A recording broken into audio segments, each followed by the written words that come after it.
Hey everybody, it is freezing outside. It's like minus 39 and I decided not to go to my tent today. My snowmobile just wasn't going to start. I wasn't going to deal with it.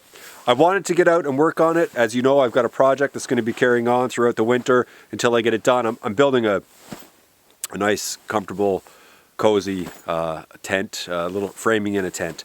And where I am right now is at a tent that was at one point framed in, but now it's been left to rot. Now I don't know if this place, if the people who put this up had title to this land. I don't know if they had a lease here, or I don't know if they were squatting.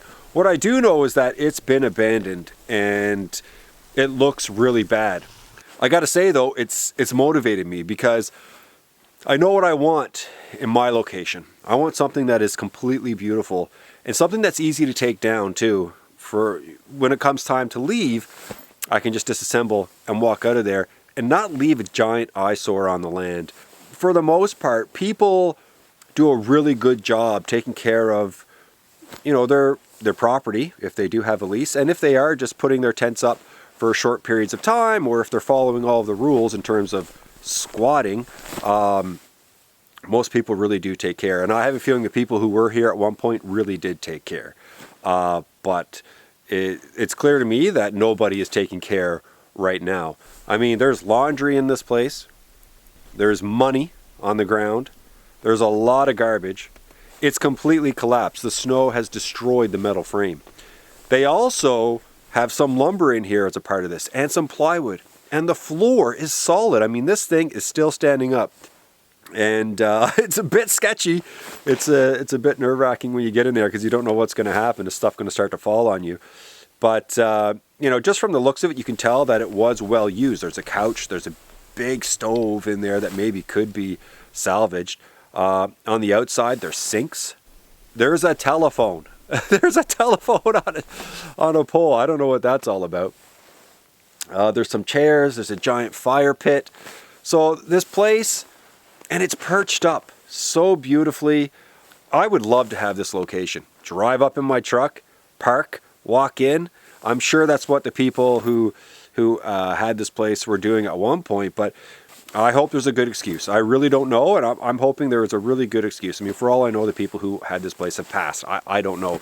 But it would be lovely if someone could tidy it up. I actually talked to a person here last year. I was driving by, and I said, do you know who owns that place? Because the gentleman that I talked to has a cabin nearby, and he says he doesn't. I said, gee, you know, I would actually take the time to come in here, tear it all down, use the floor, and then take over, you know, this area that's been left looking terrible.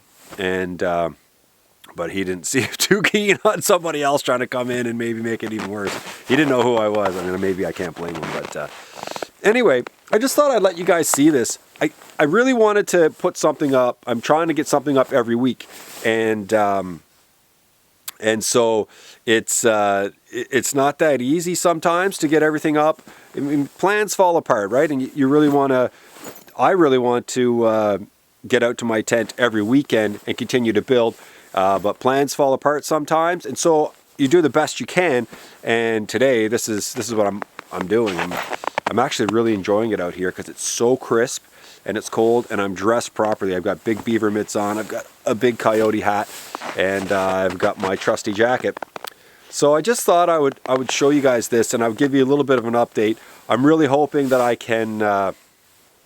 can be back at my tent really soon, continue to work on the floor. And it's like, hey, I got to do it right. I've got to do it right. I see this and I think to myself, I need to make sure that when I go out there that I'm setting up something that is just so beautiful. And when people show up, they say, wow, this is beautiful. It's well kept. It's not too much. It's not too excessive. And clearly, when it comes time to take it down, you can do it in a hurry. And that's one of the big things for me when it comes to this, when it comes to my project, is being able to set it up. And if I have to, because I don't have a lease where I am, and I will be applying for a lease, but in the meantime, I don't have one. So there's nothing wrong with what I'm doing, because I am following all the rules, like I said. Can't have a hard roof, can't have walls higher than 4 feet. So I've got a tent. I'm going to put a pallet floor in, and probably 4-foot walls with a bit of lumber and some plywood, and that'll be it. It'll just make it a bit cozier, and hopefully warmer, because we all know how cold it can get in these things. So yeah, it's a bit of a shame. You know, you see this spot and you just kind of think, boy, I could do a lot with that location because it's just so beautiful and it's easy to access, and you're out in the middle of this big lake where you can actually fish. But hey, it is what it is, and it's motivation for me to make my spot that much better. I can't wait. And so I'm going to chip away at it. Like I said, if you guys are watching the Build a Small Tent and a Big Tent little series that I've started, it's going to take a while. I'm thinking it's going to take all winter before I get to where I want it to be. And anyway, I'm so glad that you watched. If you watched this one, it's something different, but it's something. And I just wanted to share this with you. You know, this is what it can look like when it goes bad. And you know, my vow is to make sure that mine looks good. Anyway, thanks so much for watching.